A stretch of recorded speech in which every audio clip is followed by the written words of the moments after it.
Hi everyone, it's QuickyBaby and welcome back to World of Tanks, and Frontline is back. And in today's video, I'm going to try and get you up to speed with all of the changes so you can be as efficient as possible if you decide to play the game mode again. So firstly, what is the big change to Frontline? Well, it's the same size. It's 30 versus 30 combat on a 9 km squared map where you get to respawn across multiple tanks. But the biggest change is that tier 9 vehicles are in it. This is very controversial with the community, and finally in the next week we're going to get the opportunity to test whether it was a good change or whether it was a terrible change inside the system. So the first thing that you're going to have to do is get not only your tier 8 tanks ready, but your tier 9 tanks ready as well. Luckily, Wargaming has a fairly okay UI where you can use the filter system to be able to get your tier 9 tanks and possibly your reward tier 9 tanks all equipped with all of your crews before you jump into the game. And make sure you do that if, for example, you want to play your premium tanks, but your crews are inside your regular tech tree vehicles, then they're not going to be available inside the combat, so watch out for that. The next massive change is that Wargaming's availability of the combat reserves, which are additional reserves that you can use inside the frontline battle to be able to do things such as repair, cap faster, or alternatively inspire yourself or your allies by increasing your crew skill, are now kind of forced upon different tank types. For example, it's not going to be possible now for a light tank to be able to have engineering right from the get-go to be able to defend against the cap circle. And in fact, Wargaming, at least in this blurb here, doesn't look like engineering actually helps in defending against a capture at all. You start with 3 default reserves. You start with an Inspire, an Artillery Strike, and a Recon Flight. And once you've managed to get through some of the levels, you're going to be able to purchase additional ones to be able to customize the way you're going to play. With the new ones, the more powerful ones like Minefield, Sentinel, and Field Repairs being towards the end, that you're only going to get after winning many games of Frontline. Frontline is going to last for a week over the next 4 months, so there's going to be more than enough opportunity to be able to progress through your battle pass, because realistically, that is going to be the main use of playing Frontline, apart from making loads of credits and getting experience in your vehicles, as you don't get tanks for playing Frontline for this season. Since Wargaming's Battle Pass system is in the game, you get Battle Pass points that then you can purchase all of the vehicles from this year, like the Kunze Panzer, the AE Phase 1, the Charfu Tier 4, etc, etc. If you win and you finish in the top 5, you're going to get 25 battle points. If you lose, you're going to get 10 in the top 5, and then 5 if you're in the top 20, and you're not going to get any if you are in the top 30 of experience. By gaining experience for getting ranks inside the game, you're still going to get some rewards, but it's kind of just like 5 vent purges, 15 exhaust insulations. I guess there's some fuel filter replacements, which are quite okay, but unless you need the battle pass, and if you're a really dedicated player like me, if you've already completed the battle pass, you're not really getting too much for playing Frontline outside of the credits. So it is optional, which I think is quite good, that it's a game mode that is there, that is presented for a little bit of fun for people who actually enjoy the game mode and don't feel like you actually have to play Frontline this time to get a tank unless you want to. On the other hand, considering that Frontline has just been so rewarding up until this point, kind of feels a little bit lackluster that we're not getting something outside of the Battle Pass points if we've already completed it for playing it. So even though Wargaming have had a very long time to be able to make Frontline better, they haven't really made too many changes. There isn't a new map, the format is pretty much the same apart from tier 9 tanks going into it. Obviously there's been a global pandemic which might have set back the development of the game, but I can't help but feel a little bit disappointed that considering how long they've had to work on it, the Frontline is kind of just coming back the way that it was with tier 9 vehicles. Okay, so what is the most important thing to do on Frontline? It's to get involved in the game quickly. That's why I love to play my EBR at the start of the battle. It allows me to advance forwards, hopefully get some vision out, maybe try and get a little bit of crossfire on the enemy team, and hopefully I can manage to interrupt the cap circle, because if you can interrupt the cap circle, you get lots of experience, but oh dear, yeah. That's what happens when you drive out in front of a platoon of Borasks. But one of the best things about Frontline, and it's one of the most refreshing things about the game, is that you can make a mistake, you can get punished, but it's not the end of it, because now you get to select another vehicle and be able to go back again. And I guess I was just thinking about which one I wanted to play. It looks like I'm going to probably select an LT432. Now, at this point, you could change flanks altogether if that's what you were inclined on doing.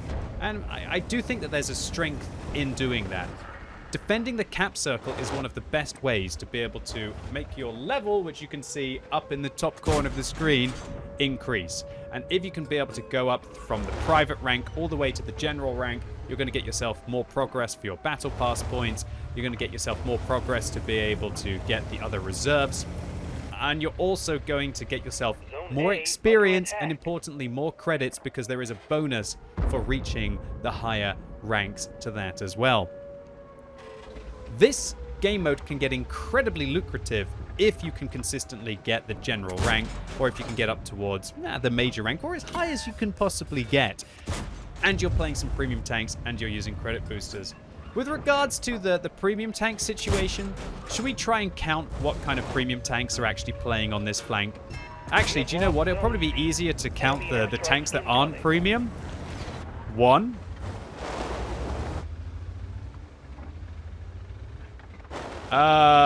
2, 3? Okay, so it looks like out of the 30 or so players that are here, it looks like about 2 or 3 of them are not premium. So, wow, that shows you just how well Wargaming does monetarily inside their game, right? That 90% of players are playing premium tanks. Although you could argue, considering that there's an event going on currently, at least on the European server, where if you log in, that you get yourself a bunch of rental reward tanks. I actually made a bit of a mistake. I thought that that was from the reactivation code, but it looks like everybody's just being able to get them. Why would people play regular vehicles when you can play your premium vehicles in Frontline? I think that now that the system is in place, where people are probably just going to be playing this for either the fun of it, or because it's very lucrative to make credits. Of course, it does make sense that they are wanting to be able to play their premium vehicles. And I guess now that there are field modifications in the game, there is more reason than ever to be able to just play a lot of World of Tanks. And a lot of people will not have got the 100,000 experience or so that you need to play on each one of your premium tanks to be able to fully unlock field modifications. Talking about field modifications, I didn't actually show you that in the garage. It is one of the best things for Frontline. Because as you can see, apart from on my EBR 105, I don't use premium consumables at all. I leave one on my EBR, sorry, not 105, my 75, because that's the tank that I will play the most inside this game mode. Although, considering how it really didn't work out for me very well in this game, I think it will probably be better. Yeah, I'm not going to be getting very much use out of that premium consumable.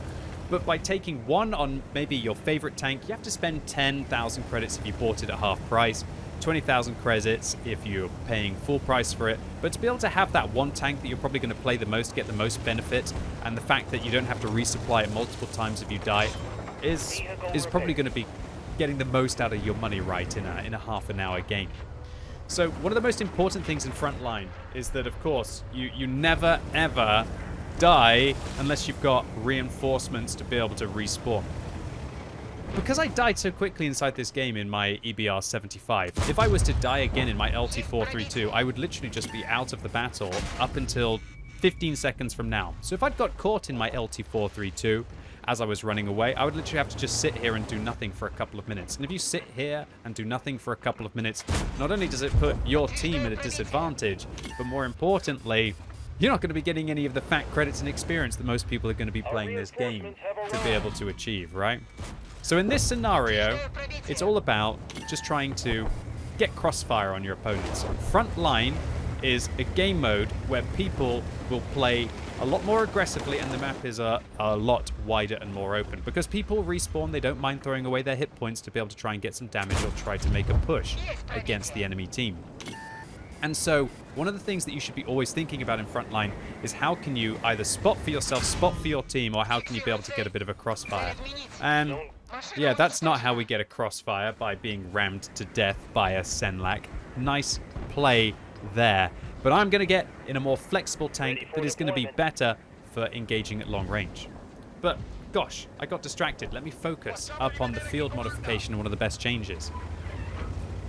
If, like me, you don't want to use any of your premium consumables in Frontline because it kind of defeats the whole point of playing the game mode, I thoroughly recommend using the multiple consumable and ammunition loadout. Everybody gets it at level 1, which means that you only have to play a few games to be able to have a second loadout. And then what you can do is just put a free-to-play, or as free-to-play possible, ammunition and consumable loadout on your tanks.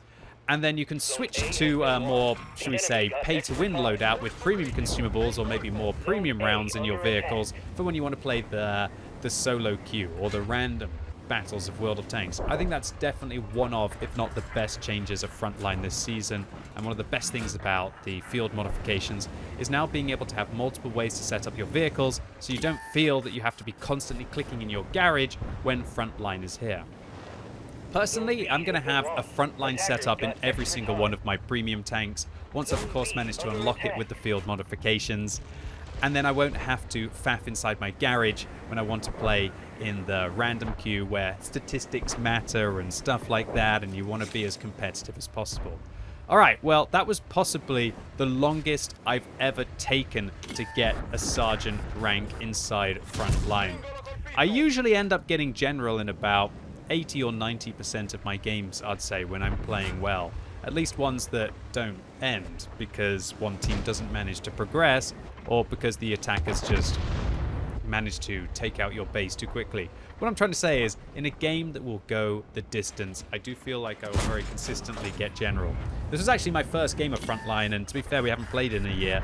So I think I'm doing this video as much for myself as I am for all of you, because I felt really rusty when I was playing Frontline today for the first time. I didn't feel confident, and I'm trying to get all the different moves that I used to have in my head to be able to consistently get the top ranks, because that's what you want to do. You want to make your experience, you want to make your credits, and hopefully also get a few wins, even though your wins don't even really matter apart from the bonus that you're going to get to your credits and experience for being able to do so. Alright, so let's talk about all of the different consumables that we are now having access to. So it's quite interesting that everyone starts with 3 reserves. That's quite good for a player who's playing for the first time. Previously, you'd have to grind through the first few levels of Frontline and then level up your abilities to be able to achieve them. Now, your abilities don't level up because you purchased the extra levels inside the garage. Now what happens is, depending on what rank you are in the battle, you actually gain access to new abilities. So for example, that means that the people who are doing best, who are rank 3, or the, I guess, is it the sergeant rank or the lieutenant rank? Alright, I'm the sergeant rank, so it must be a lieutenant rank, are actually able to do more than I can currently do inside the battle. And so that's quite nice for the better players.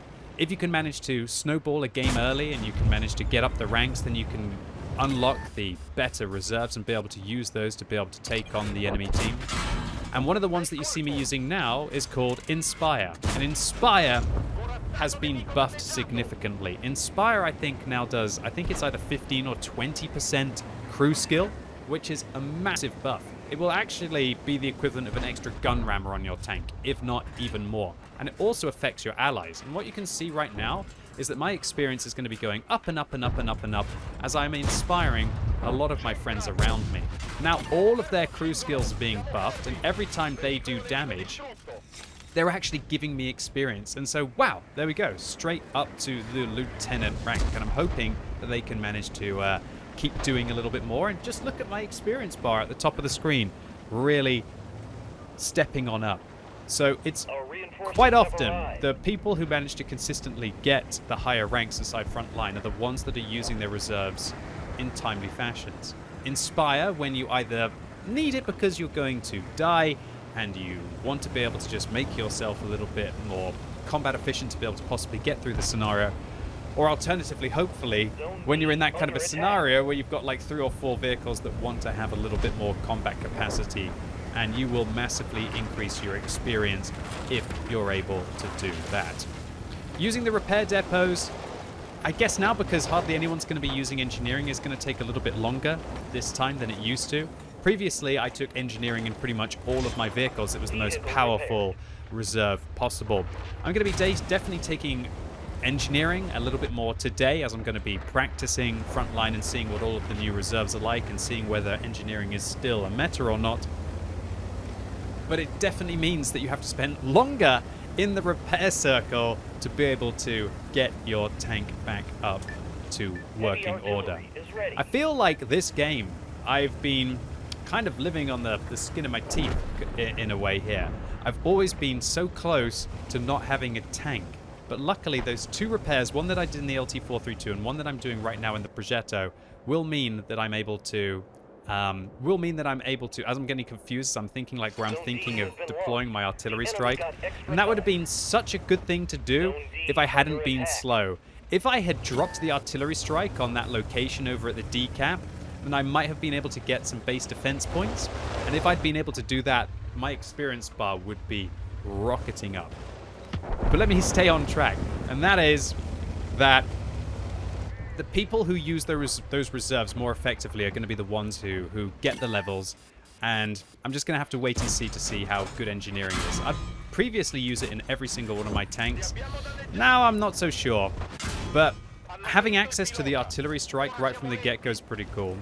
I have to admit, I don't really like the way that Wargaming are trying to fit the different reserves on different tank types. I feel like it's because they realize just how powerful light tanks and medium tanks can be. Oh dear, what's this ELC even 90 driving? Will I be able to shoot him underneath the dead panther that's in front of me? Nah, we should be okay. So a vehicle like the Progetto in this situation is just so flexible. And if you have any Italian auto-reloaders, if you have the Pantera or if you have the Standard B, once the second half of the battle unlocks, which it has now, and we'll be seeing lots of people starting to redeploy in Tier 9 tanks. If you can use Inspire with Italian auto-reloaders, you will just become absolutely god tier, boys and girls. Because remember, oh, let's hope we can manage to. Will we be able to land our airstrike on the Borask or the Walker Bulldog? No, it looks like they just drove out. And we're not going to do any damage with that artillery barrage. Boo-hoo-hoo. Inspire with Italian auto-reloaders is incredibly powerful because you quite often find that you can just fire a shot, reload, fire a shot, reload. Unlike other auto-loaders, which have intra-clip, which can't get improved by crew skills, Italian auto-reloaders effectively, when they've got good crew skills, can spend just that little bit longer to be able to get the shell in, keep their DPM higher, and they can become absolutely monstrous. And there you go, the Object 430, the first Tier 9 tank that I have seen in Frontline. And oh, here's a pattern as well in the M46. Luckily, it looks like I'm getting quite a lot of spotting here against the enemy team, getting a little bit of damage out, and we managed to get our captain rank. But oh dear. Doesn't mean anything as we managed to get shut down by the Ripper pattern. Luckily, we can spawn again. And what tank do you think that QuickyBaby is going to pick for his first Tier 9 in Frontline? Why not the best one, right? The Concept 1B, a ranked reward vehicle.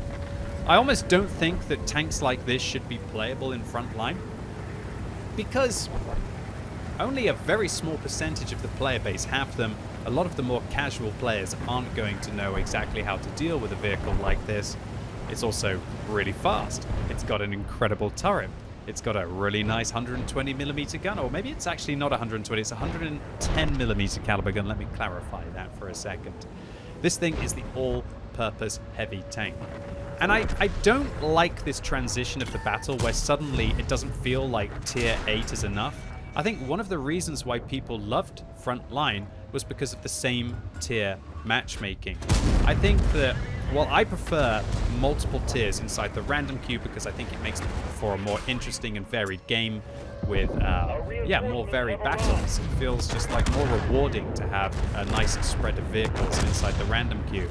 I do think that Frontline was just like a nice casual game mode where you didn't feel that, it was just nice to know that if you're in a tier 8 tank that you were going to be top tier, and more importantly that you didn't feel that you had to fire gold at your opponents, especially your higher tier tanks, to be able to be competitive. In this kind of a scenario, you're just going to see my progress just step up and up and up and up and up. And that's what's going to happen right now. Because we're playing a tier 9 tank, and tier 9 tanks, as you would expect, are better than tier 8. I just feel as if it kind of shouldn't have happened. And one of the magical things about Frontline, which was being able to play your tier 8s, not have to use premium rounds, not have to use premium consumables, and be able to make a lot of credits, a lot of experience, and just to have a little bit more of a kickback, a chill, a relax, not such a frenetic kind of game. That has kind of disappeared a little bit with the fact that there are now tier 9 tanks that you're going to have to fire gold at, with tier 9 tanks that you're going to feel like you're a baby tank when you're playing your tier 8s against. And more importantly, while Wargaming can argue... Oh, by the way, check this one out. This one's delicious. This one's delicious. Should we have a little bit of a look at this one? Oh, those campers. Boo, boo, boo, boo, boo, boo, boo, boo, boo, boo. Yeah, goodbye, Object 430. And we hit the A phase one a little bit. That shows you just how important it is to use those reserves and try and hit them against camping heavies. We got 1,317 damage against the Object 430. And remember, I don't have to pay for that airstrike. I don't have to pay for that airstrike. But I get all of the bonus from it. So I'm going to get all of that experience. I'm going to get all of that damage. And it pretty much catapulted me up to the major rank. And while we're not going to be the first general inside this battle because of our horrific start, we're starting at least to be able to make a bit of a comeback. And when you have access to vehicles like a Concept 1B, but to be fair, you could play any kind of autoloader. You could play your Char Future 4, you could be able to play even a standard B, maybe even a tier 9 Bat Chat, something like that. You're going to be very powerful at this stage of the battle. But no more frustrating than this turtle decided to shoot me. So I decided to activate my Inspire because I thought that maybe I would have the view range to be able to shoot the turtle. That was actually a misplay because I was over 445 meters away from him, so I was never going to be able to use that. So I'm just wasting my Inspire now like a complete donkey. By the way, a lot of people always ask me this on stream. Pro tip, you can either press your M key to look at your map, but people ask, how do you manage to make the map zoomed out down here? Because I don't want to have to press my M key the whole time, and my monitor and resolution is big enough so that I can see the whole of the map by just having it like this. I hardly ever have to zoom in like that. What you do is you hold your control key, you mouse over the minimap, and then you can just scroll using your mouse wheel to be able to either zoom out or zoom in, and that will be incredibly helpful for being able to gauge the battlefield and see where you possibly would have to go. So tier 9 tanks, just seems so bizarre to see a T10 on this map. Unfortunately for me, even though my Concept 1B with this Inspire setup is outrageously good, I'm still not doing very well against this T10, but at least by locking down their tracks, that makes them vulnerable to the subsequent shot. And now when I lock down their tracks, I know they don't have a repair kit. I'm going to do 492, which is almost a max roll with this gun. I get a little bit of tracking from the support from the 7772. I'm going to put another round in, and then hopefully my 7772 is going to finish him off. And just like that, I've managed to farm up 1,600. Just feels crazy that I'm playing tier 9 tanks, with all due respect. I just feel like they have no place, but some people might enjoy it. Let me play for an entire week before I come to a final opinion about this. So in this kind of a scenario, I just need to be really aggressive right now. I'm going to drop my airstrike here to see if I can manage to catch out a vehicle on the other flank. Actually, no, that wasn't an airstrike. It was a scouting plane to be able to light up a different part of the map. And there we go. We managed to get ourselves general rank by killing a G-Saw. Huzzah, right? Now as the enemies drop all of their bombs on me, I managed to drop my airstrike off just as I managed to die.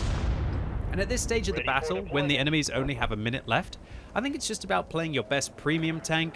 I'm not going to zone in, I don't think, in a tier 9.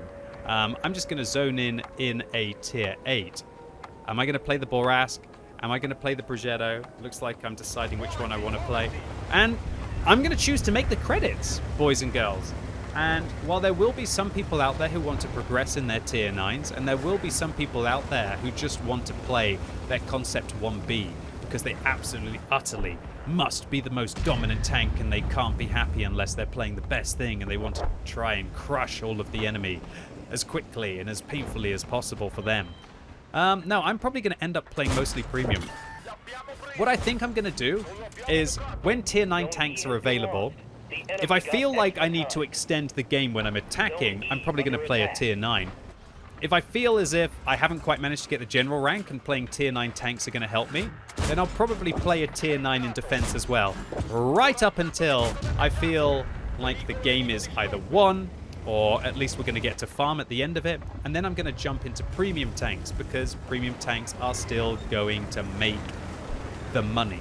While you're not going to lose credits in your tier 9 unless you're using premium consumables and you're firing pretty much exclusively gold rounds, you're probably going to break even in them or thereabout. I think premium tanks are still the vehicles that really do make the bacon. And this is where I kind of just felt, oh, well, maybe standard rounds won't be too bad. But then again, how often are you going to get to just fully unload on an E75, right? Shutting down the Charfu Tier 4 there, and you can see my team is doing a blooming good job of being able to defend against the enemy. And once again, it's all about flanking positions. It's all about using your mobility.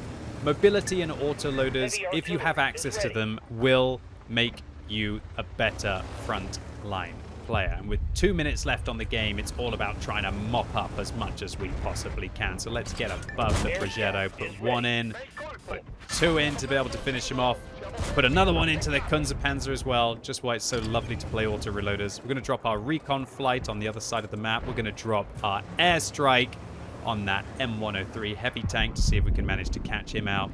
And then we're going to hopefully put some rounds here into the Renegade, but will our team be able to allow me, or am I going to aim like a potato? Oh no, looks like we just managed to track them or do nothing. And that's it for this battle. Oh, I should mention here just how annoying it is to... That was the first time where I felt really angry that I was playing a tier 8 tank, because it's an E50. I can't pen it even if I'm shooting it in its lower plate at that kind of distance with premium rounds. And that just feels absolutely brutal, boys and girls. I think it's going to annoy a lot of people this season on Frontline, that feeling of some people spawning in tier 9s, some people wanting to try and keep the tier 8s going. While it does add a little bit of variety to Frontline, I don't think Frontline was ever truly about the variety. I think Frontline was just about taking your best tank, well, not your best tank, it was about having an even playing field of all tier 8s, where you felt like it was a safe place to be able to fire standard rounds, not have to use premium consumables, and feel that everyone was on a level playing field. So after the battle, I was very happy to see that Wargaming have not cheaped out with the amount of credits and the amount of experience that you will be able to achieve, at least if you're able to get the general rank. We got 324,000 credits. We spent 20,000 on ammunition, 19,000 on repairing our vehicle, which gives us a cool 285,000 profit. This was without a credit booster. If I had been running a credit booster, then we would have been near enough 500,000 credits received for a half-an-hour battle. And I tell you what, thank goodness that Wargaming didn't nerf the credit income, because I think if they had, with the introduction of tier 9 vehicles into it, there would have been absolute outrage. Anyway, ladies and gents, boys and girls, that was it for today. Really hope you liked this Frontline Survival Guide, refresh, boot camp, whatever you want to call it. If you did, give the video a thumbs up. If you hated it, give it a thumbs down, and don't open your Outlook. Sorry, that was me. And let me know in the comments if you've played tier 9 already. Do you think it's in a better position, or do you think it's in a worse position? And for any of you out there who haven't played World of Tanks in a very long time and are thinking of coming back just to be able to play Frontline, then make sure you use my code WB QuickyBaby on the European server on the Wargaming website. I put a link in the description down below before you do so. I really appreciate it. It would help me out to try and win a competition which is going on at the moment, so I can win 100,000 gold to be able to give away to the World of Tanks community. Anyway, ladies and gents, boys and girls, thank you so much to you for tuning in today. I really appreciate it. And as always, thanks so much for watching. You've been epic, and hopefully I'll see you soon.